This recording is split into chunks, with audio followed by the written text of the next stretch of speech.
I used to believe I had a stable marriage, the kind of relationship that looked enviable from the outside. 11 years together, 8 of those married, a nice suburban house, a dog that felt like our first child, and plenty of pictures online that painted us as a happy couple. To anyone looking in, we seemed fine. And for a long time, I let myself believe it too. What I didn't notice was how slowly happiness fades. It doesn't vanish all at once. It leaks away drop by drop until one day you realize the life you're holding feels empty. For me, that realization started on a random Thursday when Claire had another one of her so-called business trips. At first I brushed them off. Business trips made sense for her line of work in marketing, and I trusted her. But over the past year, they had become more frequent, too frequent. I noticed how she packed with almost obsessive precision, how she avoided my eyes whenever I asked when she'd be back, how her answers always sounded just a little too rehearsed. That night she left, I stood in the silence of the house and tried to distract myself. I cooked, played with the dog, turned on a show I barely paid attention to. But later, when I went upstairs, something caught my attention. Her iPad was still on the nightstand, plugged into the charger. She never traveled without it. For a split second, I thought about rushing to the airport to bring it to her. But then another thought crept in, the one I didn't want to acknowledge. What if she didn't forget it?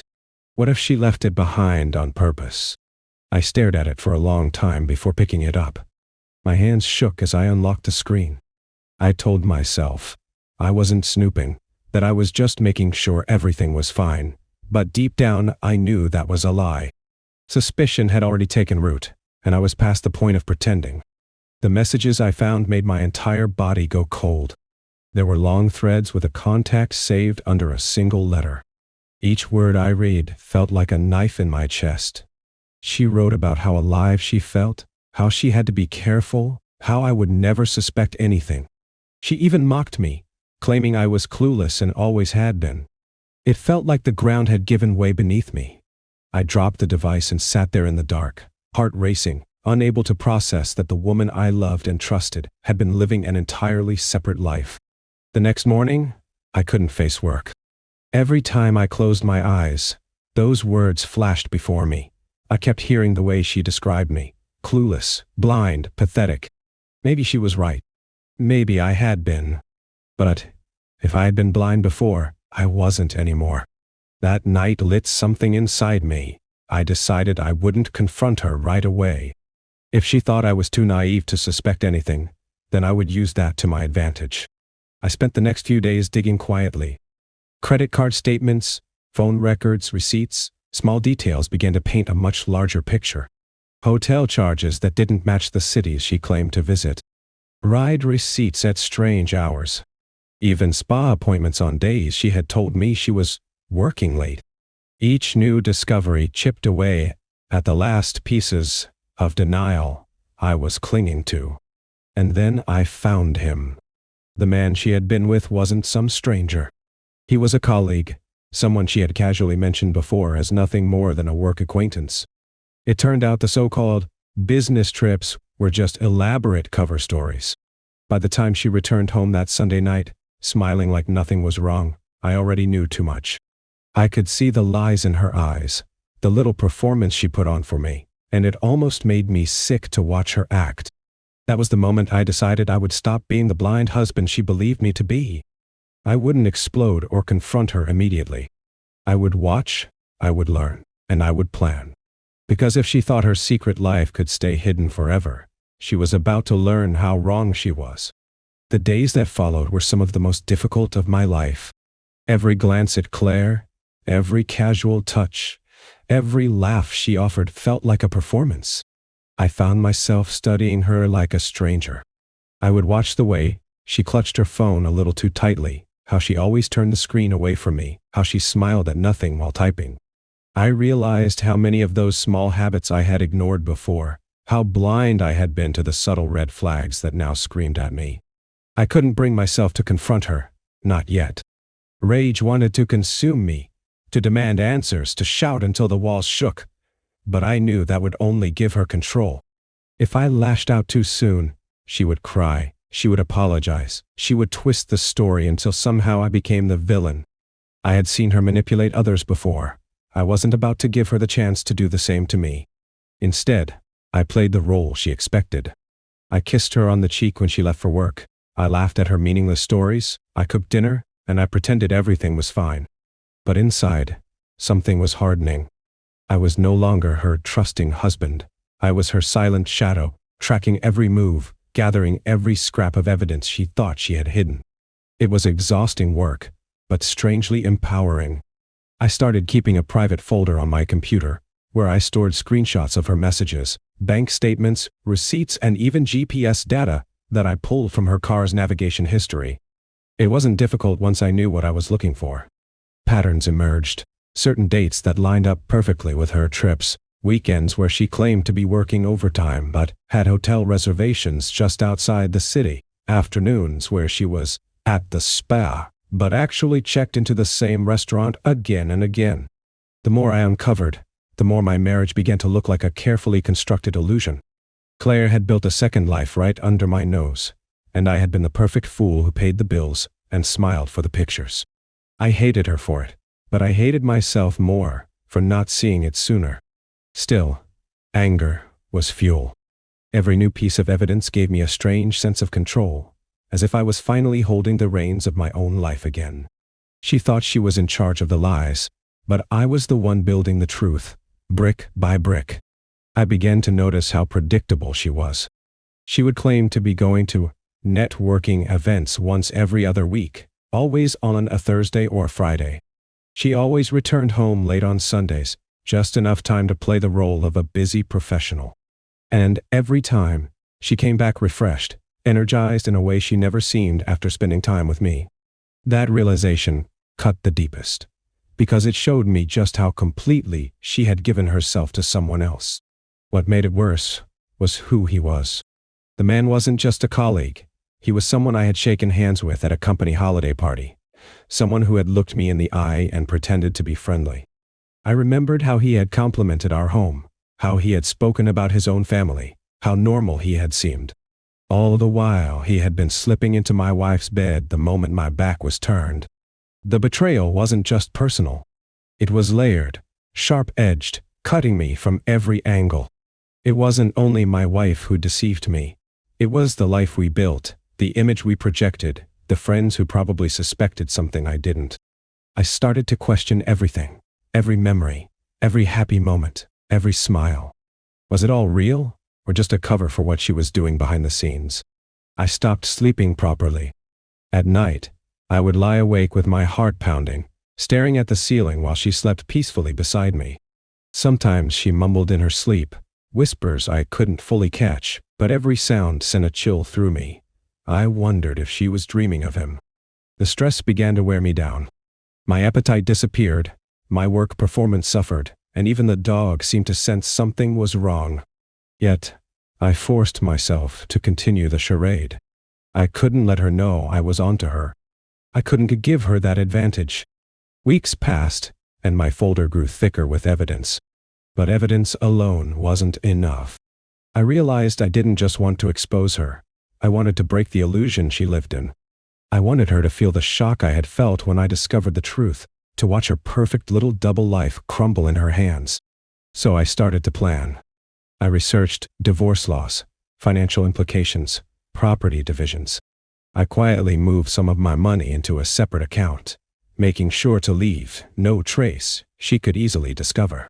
I updated passwords, created backups of all the files, and confided in no one. Even my closest friends remained in the dark because I didn't trust anyone not to accidentally tip her off. The idea of revenge became less of a fantasy and more of a project. Every day, I added new steps to my plan. I would let her think I was clueless for just a little longer.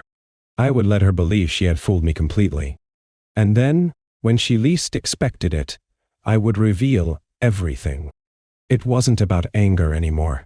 It was about precision, about timing, about making sure the lies she built collapsed in a way she couldn't escape. By the time her next business trip rolled around, I was ready. Or at least, I thought I was. Because no matter how much evidence you gather, no matter how carefully you plan, nothing truly prepares you for the moment when the fantasy finally breaks, when you stand face to face with the wreckage of your own life and realize there's no turning back. And that moment was closer than I realized. The days leading up to Claire's next business trip felt like walking on a fragile ledge. Outwardly, I played the part of the oblivious husband, smiling, joking, pretending that everything was normal. But inside me, something colder had taken hold, a silent determination to gather every piece of evidence to prepare for the inevitable reckoning. I observed her carefully, the way she packed with precision, avoiding my gaze, the phone she clutched too tightly, as if it contained her lifeline to another world. My nights became restless, filled with quiet hours spent reviewing messages, bank statements, and location data. Every secret she tried to hide only fueled my resolve. Despite the pain, I forced myself to stay patient. I knew that an early confrontation would only give her the advantage. She was skilled at twisting stories, at playing the victim. No, I had to wait for the perfect moment, when the truth would be undeniable and public. For days, I watched as her lies grew bolder, her excuses thinner. I mapped out her routine, noting her late nights, unexplained absences, and subtle changes in behavior.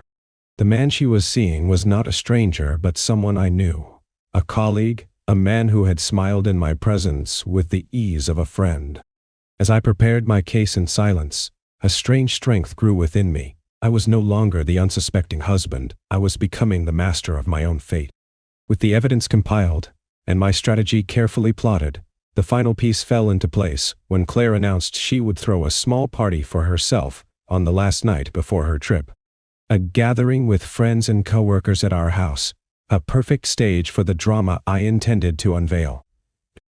I offered to help with the preparations, appearing supportive and caring while secretly setting the scene for their downfall. I created a secure digital archive of all our evidence and rehearsed the speech I would make when the moment came. But the weight of the secret gnawed at me. How much longer could I live this double life? The closeness of those around me made simple moments difficult. Shared dinners, casual conversation, the echoes of laughter that felt like knives twisting. Yet I held firm. Every smile I gave was a mask, every word carefully chosen. The night of the party would be the turning point. The house buzzed with happy chatter and clinking glasses that evening. Claire and her friends laughed, oblivious to the storm gathering beneath their feet. Daniel, the colleague and betrayer, mingled easily, unaware of the trap closing around him. When the moment was right, I asked for everyone's attention and played the damning evidence. Texts, photos, receipts, and video snippets. The room fell silent, shock settling like dust over every face. Claire's smile faded as the truth unfurled before her, and Daniel's confident demeanor crumbled. The man I once trusted now stood exposed, vulnerable. The party dissolved into whispers and gasps. Our home, once a haven, became the stage for a brutal reckoning. But amidst the chaos, I felt a strange sense of relief. The weight of deception lifted, even as the wreckage lay around me. In the days that followed, life settled into a new, uncertain rhythm. Claire left shortly after. The divorce proceedings began, and Daniel disappeared from my life. Pain lingered, but so did the flicker of hope, the knowledge that I had reclaimed control. I focused on healing, on rediscovering who I was without the shadows of betrayal. Friends who remained close reminded me of kindness and normalcy. I found solace in old hobbies and new routines, slowly building a life defined by honesty and resilience. I learned that forgiveness is not forgetting, but choosing peace over bitterness. And that sometimes, the hardest battles lead to the strongest victories. The days after the party blurred together in a haze of shock and exhaustion. Though Claire had left, her presence still haunted every corner of the house. Her lies had torn through my world, and the wounds cut both deep and wide. But there was no turning back, not now. I found myself wrestling with emotions I could barely name. Anger, sadness, betrayal, but also a strange kind of clarity. The illusion of my marriage had shattered, and in its place arose a truth I could no longer deny. Yet the pain was not the full story. What truly struck me was how easily someone I loved could become a stranger. I realized that healing wasn't going to be a straightforward path. It would be a slow, painstaking process, full of setbacks, small victories, and moments of unexpected strength. At work, I began to re-engage with my projects and colleagues. It was difficult, constantly fighting the shadows of recent events, but I refused to let the betrayal define my days. People noticed my quiet determination, and slowly, I began to reconnect with the world outside my broken marriage. Back home, I spent hours with our dog, who seemed to understand my pain better than any person could. The routines of walks and meals became anchors in a drifting life. I sought out therapy, something I had resisted before. Talking through the emotional turmoil gave me new tools to cope. I learned that healing comes with patience and self-compassion, not through revenge or bitterness.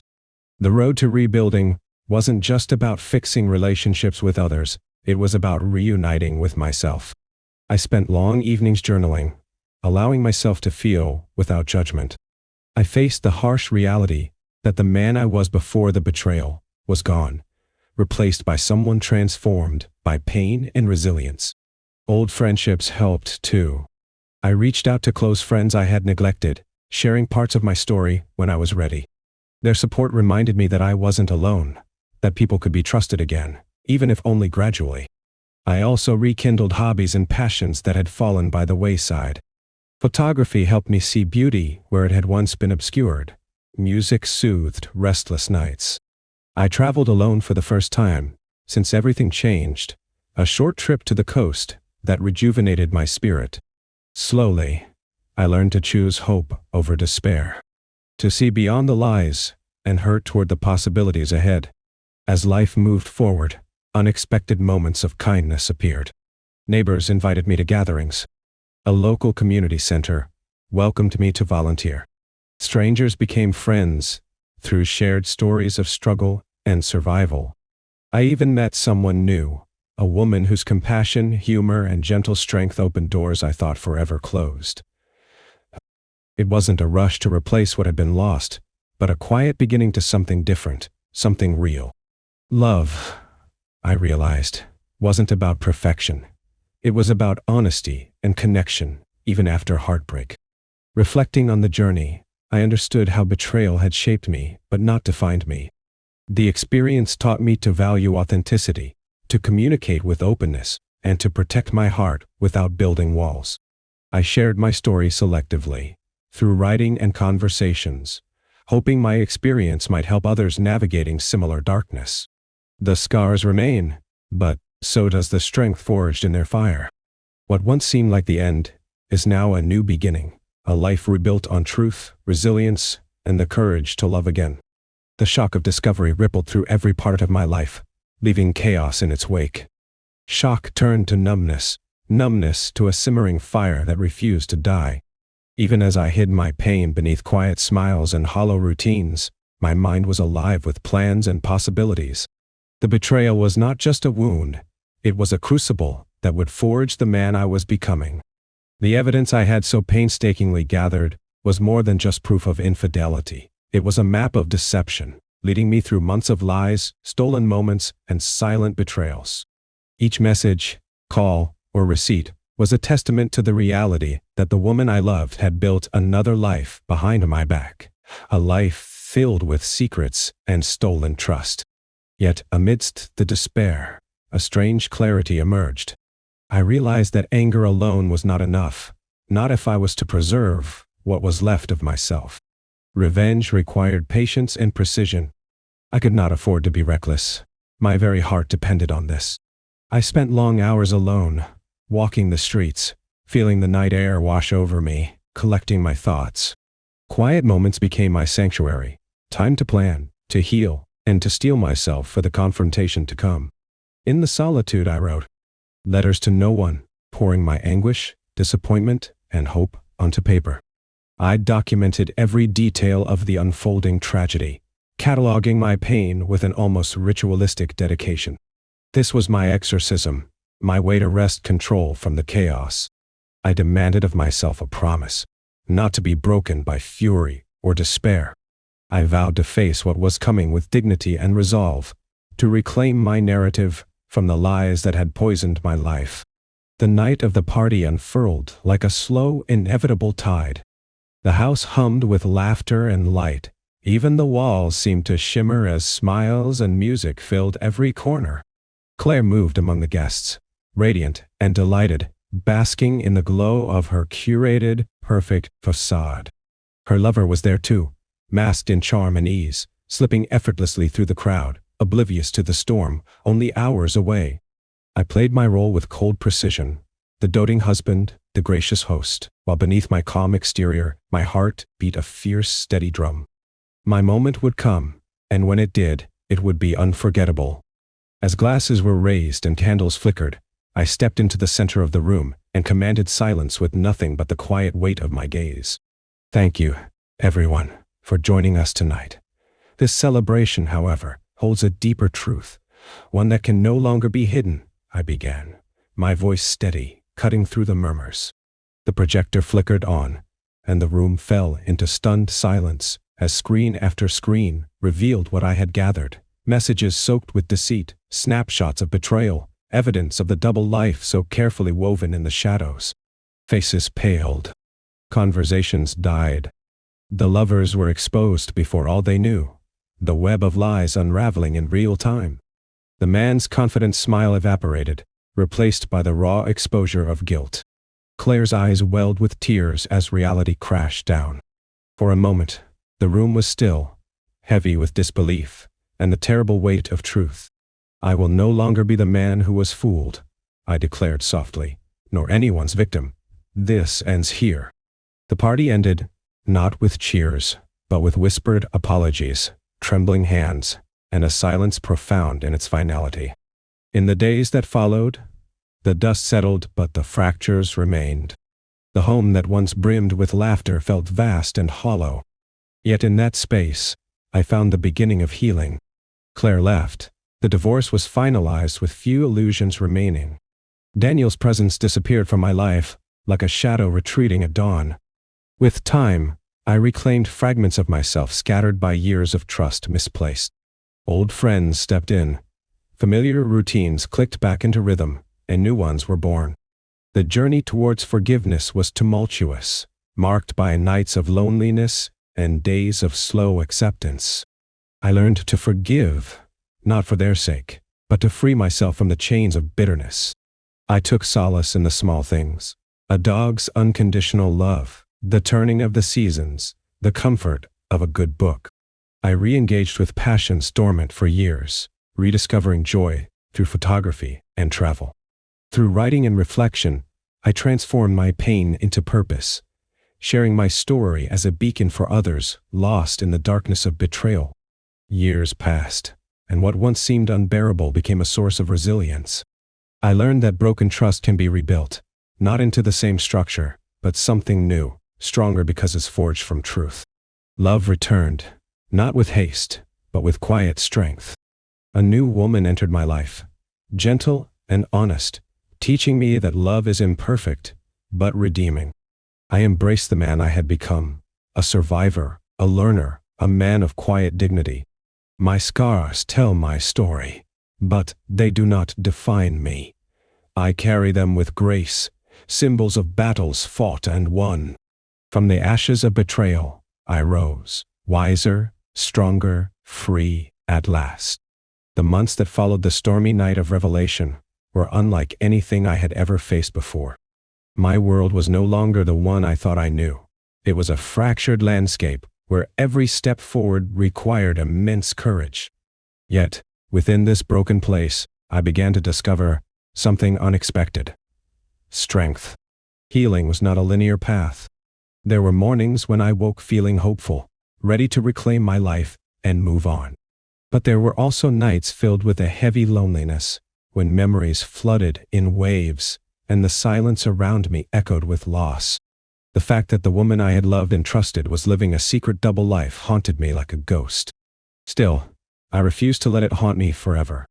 Therapy became my sanctuary, a place where I could dismantle the walls I'd built around my heart.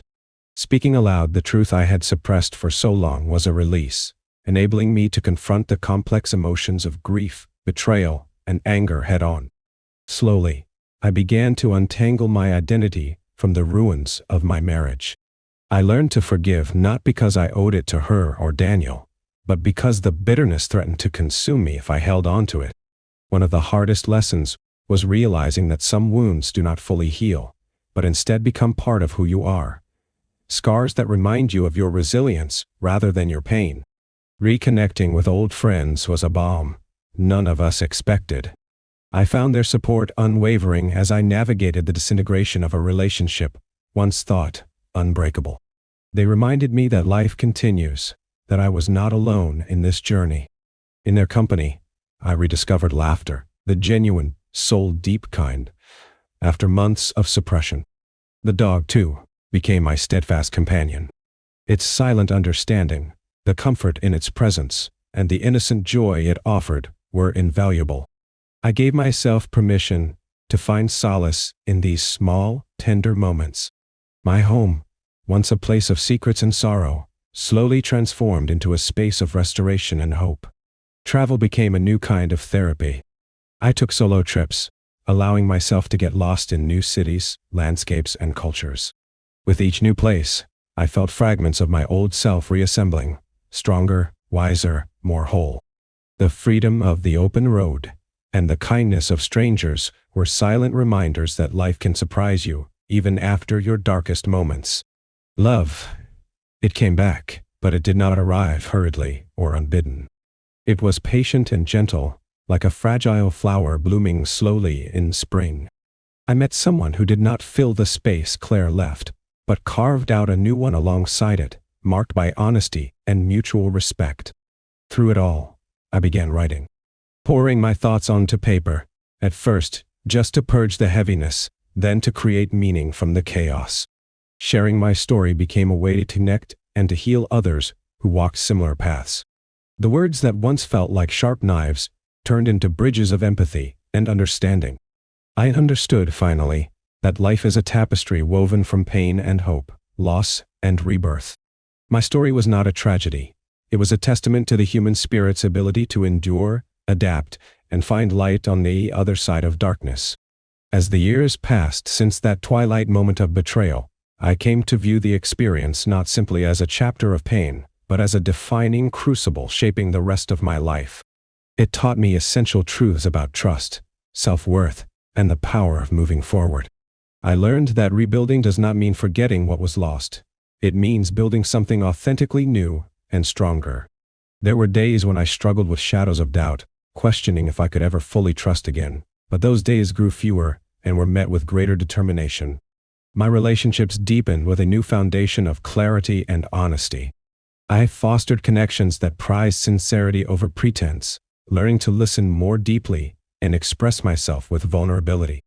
These bonds healed wounds that betrayal had left raw and opened doors to friendships and love that were profound and enduring.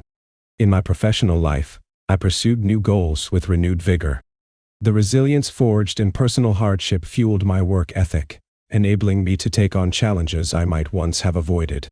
I found purpose in mentoring others, guiding those navigating their own struggles, passing forward the lessons I had learned the hard way.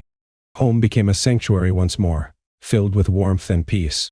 I cultivated a garden, literal and figurative, that flourished under the care of patience and love. Each plant was a symbol of rebirth, a declaration that life persists and thrives even after devastation. I dedicated time to charitable work, especially organizations aiding those impacted by trauma and loss. Helping others became a way to transform pain into compassion and to create meaning beyond myself. The scars of betrayal remain, etched in memory and heart, but they serve as reminders of strength rather than weakness. They symbolize not only the pain endured, but the growth achieved and the future embraced. As I look to the years ahead, I do so with hope grounded in experience.